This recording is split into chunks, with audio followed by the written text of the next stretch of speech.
29 de octubre de 2009. Tan solo faltan 2 días para que se celebre Halloween en el vecindario de Cleveland, Ohio.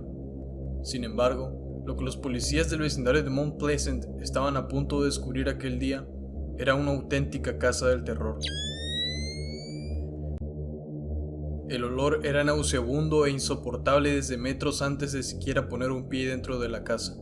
Esto alertó al primer oficial que fue a revisar la propiedad, así que inmediatamente regresó a la comisaría para solicitar una orden de allanamiento y así poder investigar dentro de la vivienda.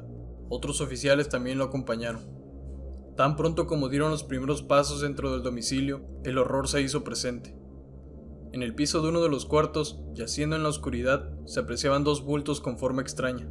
Instintivamente el oficial sacó su arma y apuntó hacia ellos con la linterna, solo para darse cuenta que se trataba de 2 cadáveres en avanzado estado de descomposición. Inmediatamente se dio aviso a toda la comisaría. El lugar se llenó de policías y la casa quedó acordonada por completo. A medida que las horas pasaban, todos los vecinos veían horrorizados cómo salían cuerpos envueltos uno detrás de otro de aquel lugar. Los cuerpos estaban por toda la casa. Los primeros 2 fueron encontrados en la primera planta. Había 2 más en el piso superior. Una pared había sido reparada de manera torpe, y detrás de ella encontraron 2 cuerpos más. A un costado de la casa había signos de una tumba improvisada. Efectivamente, había otro cuerpo más ahí. Decidieron excavar el jardín y allí encontrarían 4 cuerpos más. Todas mujeres afroamericanas de entre 25 a 53 años de edad. Se encontraban ante un asesino serial, lo suficientemente enfermo como para convivir todos los días junto a los cuerpos de sus víctimas. Un total de 11 mujeres, cuyos cadáveres estaban esparcidos por toda la propiedad, son las que habían caído a manos de este miserable, en el periodo comprendido entre los años 2007 y 2009, 2 años en los que Anthony Sowell, quien fue apodado como el estrangulador de Cleveland, pudo actuar con total impunidad sin que nadie sospechara de él. En estos momentos se encontraba prófugo, pero ya era demasiado tarde, pues ahora tenía todos los focos rojos sobre él, así que fue atrapado por la policía tan solo 2 días después de los hechos. Durante meses, los vecinos venían quejándose del pútrido olor que desprendía la casa de Sowell. Sin embargo, su comportamiento dócil le hizo pensar a los vecinos que simplemente se trataba de un ex-marín tranquilo y amistoso, quien además ayudaba al vecindario siempre que podía. Así que pese a las quejas, jamás sospecharon nada los primeros meses. Lo que no sabían es que en realidad se trataba de un ex convicto que había pasado 15 años en prisión por haber amordazado, abusado e intentado asfixiar a Melbeth Sowell, quien tenía 21 años de edad y se encontraba embarazada de 3 meses cuando fue víctima de Anthony. Estuvieron a muy poco de darle cadena perpetua, pero se llegó a un acuerdo con la policía para aceptar su crimen, por lo que lo condenaron a solo 15 años de prisión. En 2005, la justicia lo sometió a una serie de exámenes para determinar si era apto para llevar una vida normal de nuevo, en lo que en el informe expresaba en una de sus partes finales lo siguiente: hay muy bajas probabilidades de que el sujeto vuelva a agredir sexualmente a otra mujer, pero dicho informe no podría haber estado más equivocado. Ahora puesto en libertad, Sowell estaba decidido a dar rienda suelta a su enfermo comportamiento, pero esta vez procurando que ninguna de sus víctimas lo delatara. Un mes antes del horrible descubrimiento, a principios de septiembre, una mujer había presentado una denuncia contra Sowell, quien se habría embriagado junto a ella y después la habría intentado asfixiar mientras abusaba de ella. Ella recobró la conciencia horas después y aprovechó a escapar mientras él se encontraba ebrio. Este testimonio sería la denuncia más importante del caso. No obstante, la policía no le dio importancia en un primer momento, ya que se trataba de una mujer que tenía antecedentes criminales por adicción y prostitución. Dado que Mount Pleasant era uno de esos lugares conocidos por su bajo mundo, en donde se podía conseguir todo tipo de estupefacientes, y además era muy común encontrar por las noches a traficantes y mujeres de compañía recorriendo las calles. La policía, en su usual incompetencia, no consideró esta denuncia como un testimonio fiable, así que lo dejaron pasar. Más tarde se supo que, si hubieran hecho caso a esta denuncia en septiembre, podrían haber atrapado antes a este criminal y evitar la muerte de la última de sus víctimas, Diane Turner, la cual cayó presa de este enfermo en el mes de septiembre, tan solo semanas antes del macabro día en que la policía allanó su hogar. El modus operandi de Sowell, como habrán notado, era el mismo en todos los casos. La gran mayoría de sus víctimas eran mujeres que se dedicaban a ofrecer sus servicios sexuales. Las invitaba a su casa donde las embriagaba y les invitaba alguna sustancia, para después abusar de ellas y estrangularlas. Este individuo cometía sus terribles crímenes principalmente por placer, pues como indicarían psiquiatras y psicoanalistas posteriormente estudiando su caso, todo indicaba que esta era la forma en que Sowell llegaba al clímax. Asfixiar y abusar de las mujeres era su mejor forma de satisfacerse plenamente. Se comprobaría que también practicaba necrofilia con los cuerpos de algunas de sus víctimas. Sin duda alguna, era un completo enfermo, aunque no por eso se le excusaría de sus horrendos crímenes durante el juicio. Al saber un poco sobre su vida, nos encontramos ante uno de esos casos en que una infancia tormentosa terminó por construir a un verdadero monstruo.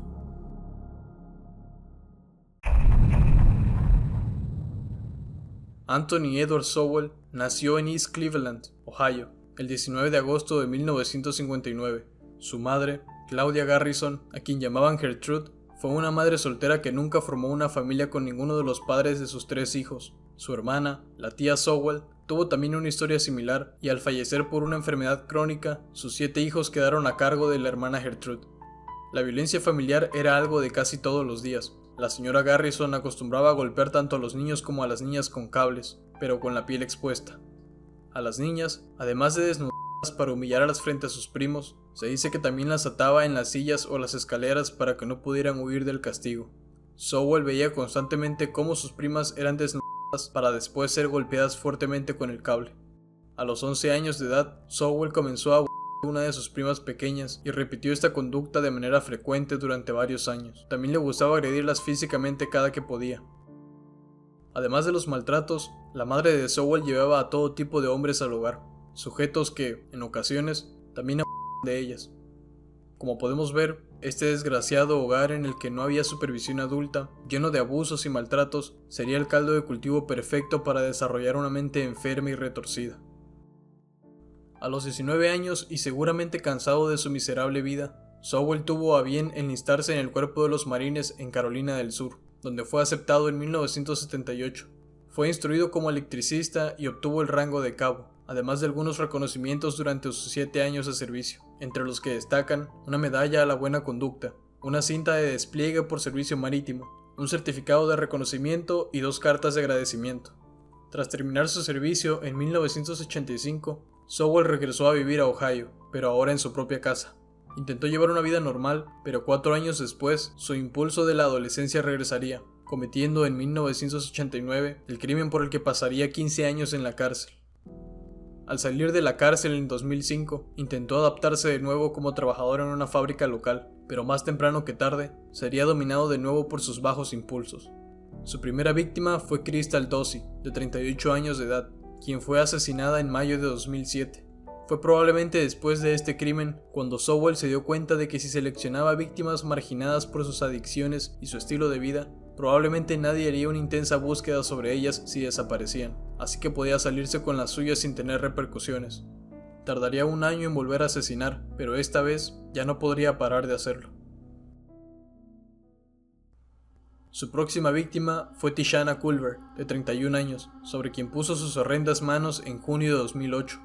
2 meses después, sería Leshanda Long la siguiente en sufrir el mismo destino el 25 de agosto del mismo año. Otros 2 meses después, Michelle Mason, de 45 años, en octubre de 2008. Tonya Carmichael, de 53 años, en diciembre de ese año. A principios de 2009, en el mes de abril, seguiría Nancy Cobbs, de 43 años, y tan solo días después le haría lo mismo a Amelda Hunter, de 47 años.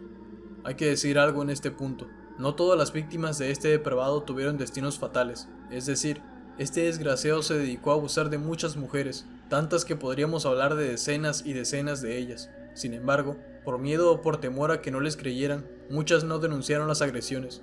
Tiempo más tarde, durante el juicio de Sowell, muchas se presentaron a declarar y es ahí cuando se supo que además de los asesinatos, Sowell era sobre todo un violador. Su reinado de terror continuó en junio de 2008. En este punto Sowell aumentó la frecuencia de sus crímenes. Delacia Fordson, de 31 años, sería estrangulada en junio. El mismo destino sufriría Janice Webb, de 49 años días después. Kim Yvette Smith, de 44, cayó en manos de Sowell en julio, y finalmente, su última víctima, a finales de septiembre de 2009, sería Diane Turner, de 38 años.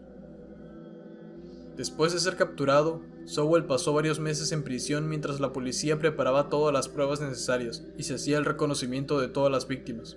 Su juicio finalmente se llevaría a cabo el 6 de junio de 2011, en donde, además de los 11 cargos por homicidio agravado, enfrentaría más de 70 cargos por violación, secuestro, abusar de cadáveres, entre otros cargos. A pesar de que su defensa intentó alegar demencia para salvarlo de la pena de muerte, y si bien tenemos que convenir en que alguien que es capaz de convivir por años con cuerpos dentro de su casa no es precisamente alguien muy cuerdo, el juez desestimó este alegato, pues se llegó a la conclusión de que él era plenamente consciente de todo lo que hacía, por lo que Sowell fue sentenciado a muerte el 10 de agosto de 2011, siendo trasladado al corredor de la muerte en la cárcel de Chillicothe, Ohio, el 14 de septiembre de 2011. Lo que sigue ahora molestará a más de uno de ustedes, y es que lamentablemente, en ocasiones la justicia y sobre todo el enorme y lento mecanismo burocrático que ésta conlleva, hace que los procesos judiciales se aplacen por años y años, terminando en ocasiones en sinsentidos como el que estás a punto de escuchar. A pesar de que la ejecución de Sowell había sido fijada para el 29 de octubre del 2012, los abogados de Sowell comenzaron una serie de apelaciones, argumentando principalmente los siguientes 3 puntos: que Sowell no recibió un juicio justo debido a la amplia cobertura de los medios de comunicación, que el derecho a la sexta enmienda de Sowell fue violado cuando algunas audiencias fueron cerradas al público, principalmente durante la audiencia probatoria y mientras se elegía el jurado, y también que Sowell había recibido una representación legal pésima, al no haber podido evitar su pena de muerte. Estas apelaciones fueron seguidas de amparos que, como sabrán, pueden tardar varios años hasta que finalmente son resueltas por la Suprema Corte. Mientras tanto, la ejecución de Sowell se aplazaba año tras año.